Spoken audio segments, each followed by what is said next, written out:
Olá, bem-vindas, bem-vindos ao meu canal no YouTube. Aqui vocês encontrarão a minha arte e o meu pensamento. E o tema de hoje é leitura com José Eduardo Simões. E o objeto de leitura é a segunda parte do meu livro Cristo Mentiu? Vamos lá? Amiga dor, bem-aventurados os que choram, porque serão consolados. Choro, pois sofro. Deus, por que permites que teus filhos sofram tanta dor? Então, não os ama? Por que, em passe atroz, os criou com este desejo louco de felicidade em um mundo de infelicidades? Serás tão cruel? E tu, Jesus, por que não cumpres o que prometeste? Onde a bem-aventurança? Onde o consolo? Em um universo em que tudo tem objetivo útil a ser atingido cedo ou tarde, não pode a dor existir também sem objetivo. Onde tudo serve para alguma coisa, é impossível não servir para coisa alguma aquilo que mais a todos caustica. Sábio homem este Pietro Baldi. Na verdade, a dor, filha do erro, tem como principal função ensinar a não se errar mais, pois com a obtenção de resultados ruins se faz cessar a vontade de repetir o mesmo erro. E ensinando a não se errar mais, não se torna ela amiga que afasta o ser da própria dor? Este é, pois, o consolo de que fala Jesus. Exemplo típico é a dor de dente, que aparece por descuido nosso, mas que, uma vez tratado o dente, desaparece. Tal dor, então, existe para eliminar a si mesma. E é isso o que deverá ocorrer com a humanidade num futuro ainda longínquo. Cansada de sofrer as dores consequentes do seu comportamento desastroso, se comportará melhor e, com isso, se livrará das consequentes dores da sua conduta inadequada. Reencarnação. Importa-vos nascer de novo. Deus, por favor, não. Tanta adversidade a sofrer, tanta iniquidade a sofrer, tanta angústia a sofrer. Não, de novo, não. Mas, sim, eu sei, muita miséria causei, muita injustiça causei, muita agonia causei. Por isso aceito renascer em condições semelhantes às que criei, porquanto só assim me livrarei do peso do meu tenebroso pretérito.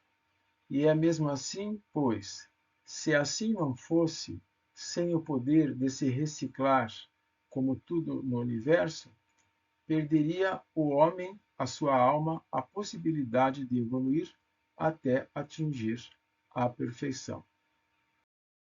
A evolução em nosso universo se dá por meio de cada elemento dele constituinte, seja molécula, planeta ou ser humano. Daí, inclusive, eu preferir o termo palingênese ao de reencarnação, uma vez que tudo renasce, ressurge sob nova roupagem. Ao se desfazer, o ser, então, libera, por assim dizer, a sua experiência no mundo do potencial, no nada da ciência. E é essa experiência, essa nova capacidade criativa que, transformada em nova informação, cria o novo a partir do velho, cria nova existência mais evoluída. Não sendo assim, como explicar que o novo nasça do velho? No caso humano, como pode livrar-se do seu comportamento desastroso anterior e, assim, evoluir, tornando-se novo ser, a não ser por meio de novas experiências? E experiências similares às anteriores, mais recentes, pois, ao renascer, as trará consigo, mas o ambiente será diferente e consequentes resultados também. muitas vezes contrários aos obtidos em vidas anteriores. Provações. É melhor entrares na vida aleijado do que, tendo os 2 pés, seres lançado no inferno. Deus, ó Deus, por que não me movo, senão tal um verme?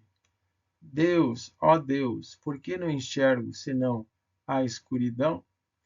Deus, ó Deus, por que não ouço, senão o silêncio? Por que Deus? Por que? Porque acredita-se que o abuso humano se expia, muitas vezes, pelo renascimento em organismos incompletos, em corpos disformes e sofredores. São, então, os próprios atos que, uma vez gravados na alma, princípio organizador do corpo humano, depois tecem determinado corpo como vestimenta perfeita ao uso particular de cada um. Porém, essas provas, após investirem como furacão na vida de uns e de outros, desaparecem espontaneamente, tão logo tenham sido vencidas. O segredo está todo em não recusá-las, mas em aceitá-las, aproveitando-as para o próprio progresso espiritual. Resigna-te, pois, ó homem, suporta com coragem as provas que te suprimem nódoas e te preparam um futuro melhor. Reergue-te, pois, ó alma, tua dor, agora inútil instrumento, está finalmente abandonada na margem deserta de um caminho triste. Rejubila-te, pois, ó espírito, redimido pelo sofrimento, podes agora se mover livremente, enxergar profundamente e, por conta de audição refinada, ao chamado de Deus, assim responder: Eis-me junto a ti, Senhor. O aperto da matéria, as trevas da noite, o horror da ensurdecência se desfizeram em mim. Essa crença é uma das mais difundidas em círculos reencarnacionistas, mas também uma das mais difíceis de ser aceita. Algumas considerações, então. Toda doença é, digamos, universal no sentido de que pode ser desenvolvida por qualquer um. No entanto, por que um a desenvolve e outro não? Pense, como exemplo, em 2 redemoinhos. Um toca o chão e levanta poeira, mas o outro não. Por quê?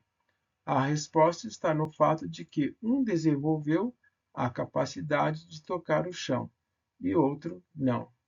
O chão, por assim dizer, está ali à disposição de ambos, mas somente um desenvolveu a capacidade de tocá-lo e levantar poeira. O mesmo com qualquer doença.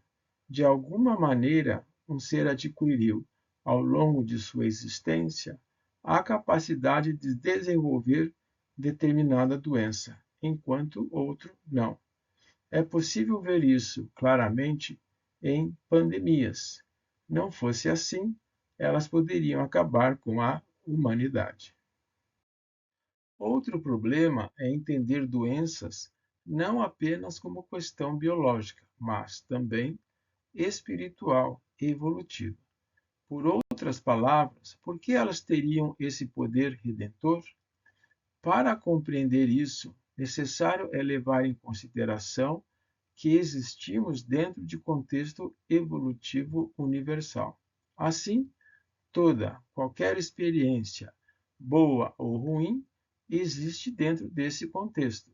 Seja lá pelo que se passe, o resultado será fatalmente evolutivo. O que evolui? O que é esse espírito redimido?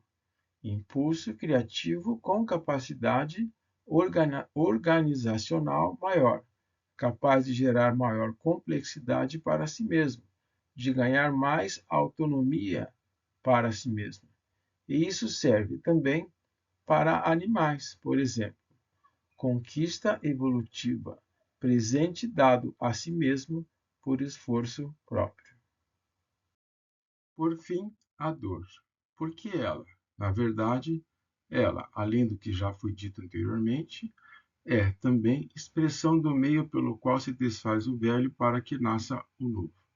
Mal necessário para que a evolução de tudo o que existe aconteça. Uma pequena observação.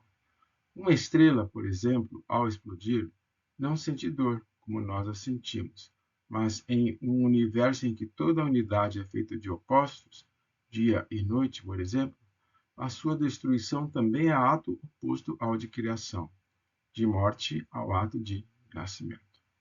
E paramos por aqui, porque o assunto é bem complexo, mas espero que tenham apreciado e espero revê-los em nova oportunidade para continuarmos a nossa leitura. Fiquem bem, um grande beijo.